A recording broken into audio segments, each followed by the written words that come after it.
عاملين ايه؟ النهارده هنعمل مع بعض وصفة شعبية لذيذة خطيرة. القرنبيط النهارده هنعمله كريسبي قوي من بره، وهيبقى طري ونكهته وطعمه مظبوطة بالملي من جوه، مش معجن مننا خالص. هقولك على كل تركات القرنبيط اللي تطلع معاكي كأنك بالظبط عاملة جمبري او عاملة بانيه او عاملة اكلة دسمة، بما انه هو اكلة فقيرة يعني. بس الصراحة يا جماعة مليان فيتامينات رهيبة. يعني سبحان الله، ربنا عمره ما بيدينا اي اكلة الا ما بتكون فيها فوائد كبيرة قوي قوي لينا، وخاصة في الشتاء بيرفع المناعة بطريقة رهيبة. هنشوف مع بعض الطريقة بتاعتي عاملة ازاي في القرنبيط. بجد يا جماعة هتعجبكم جدا جدا جدا. هتجيبي القرنبيطة من بتاع الخضار، المقاس بقى اللي انت عايزاه، في كبير في صغير اللي ترتاحي له هاتيه. هنبتدي نقطع الظهر بتاع القرنبيط بالشكل دوت. في ناس بتحبه كبير، في ناس بتحبه صغير، زي ما تحبوا اعملوه. انا عامه بقطع يعني ايه، تبقى الحته ماسكه نفسها شويه عشان كمان ما يتهريش معانا في التسويه. هقولك برضو التسويه مظبوطه بتاعته، هو اصلا ما بياخدش 10 دقايق على النار. عايزه اقول لكم ان القرنبيط من الحاجات اللي بترفع المناعه بطريقه رهيبه، حلوه قوي قوي قوي. هنقطعه بالشكل ده.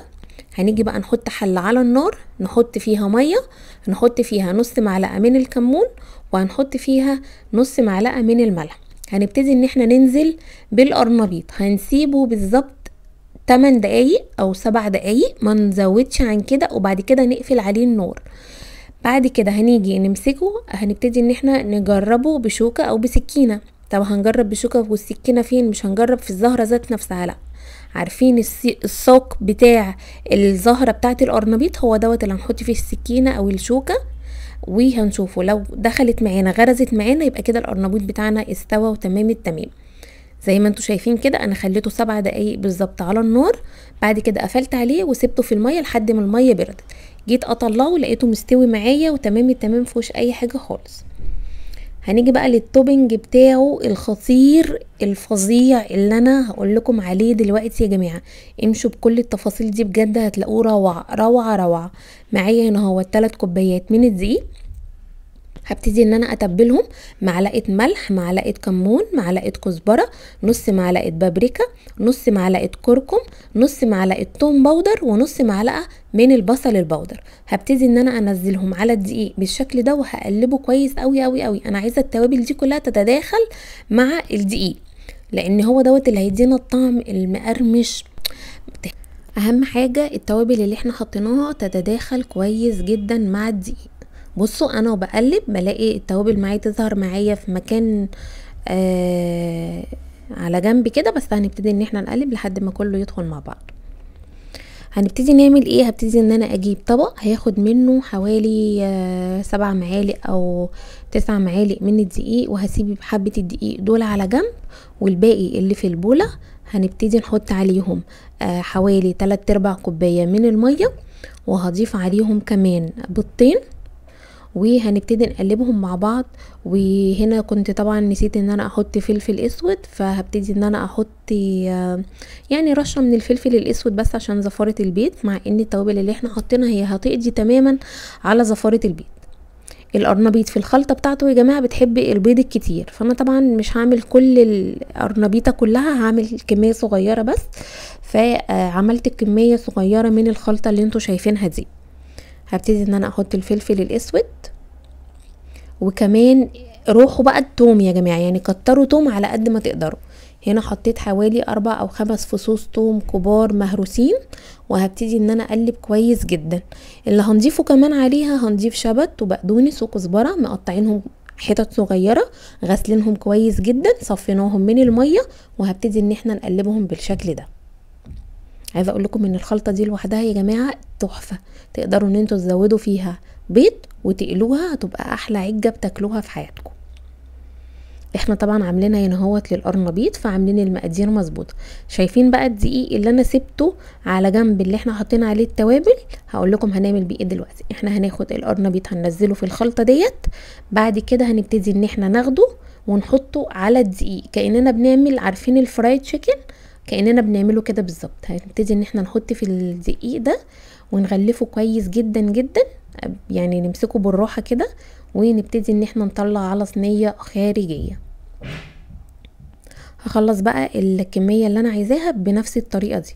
عايزه اقول لكم تقدروا ان انتوا تحتفظوا بالقرنبيط في الفريزر، تحطي في علبه، يعني ايه، تحطي ترصصي قطع القرنبيط كده جنب بعضها من غير خلطه ومن غير اي حاجه، وترصصيهم في علبه وتقفليها وتحطيها في الفريزر، وقت ما تحبي ان انت تعمليه تطلعيها قبلها بيوم وتحطيه في التلاجة وتعملي له الخلطه على طول، وتبتدي ان انت تغلفيه في الخلطه والدقيق وتحمريها، يطلع معاكي زي الجاهز بالظبط. اهم حاجه يكون ما فيهوش ميه خالص ويكون بارد تماما، يعني ما تحتفظيش بيه سخن عشان ما يعملش بخار، البخار هيعمل تلج، تيجي تطلعيه هتلاقيه مفرول كله معاكي. حاولي ان انت عايزه تحتفظي بيه في الفريزر يبرد تماما، تنشفيه من اي ميه ورصصيه في علبه وحطيه في الفريزر، ممكن يقعد معاكي من 3 شهور ل 6 شهور ما فيهوش اي مشكله خالص.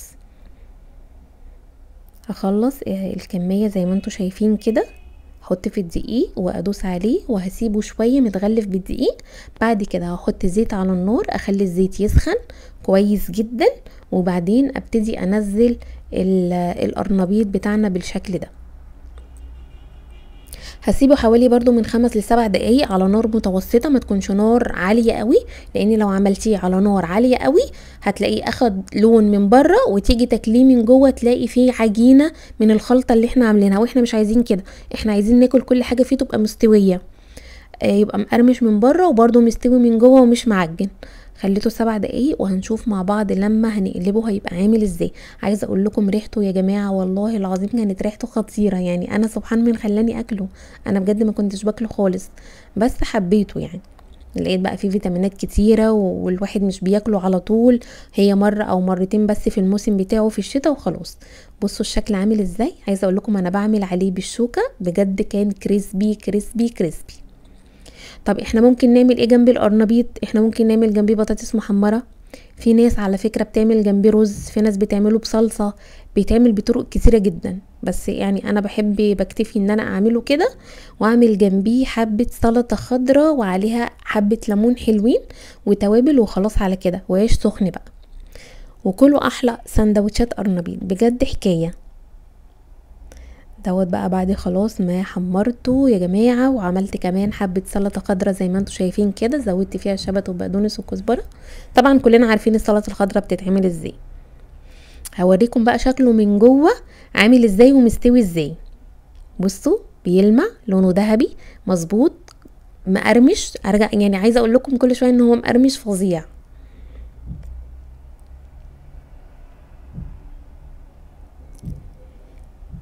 نمسك بقى قطعه كده ونشوف من جوه عامل ازاي. عايزه اقول لكم ان هو سخن مش عارفه برضو امسكه. بصوا عامل ازاي، مش معجن من جوه نهائي، مش معجن خالص.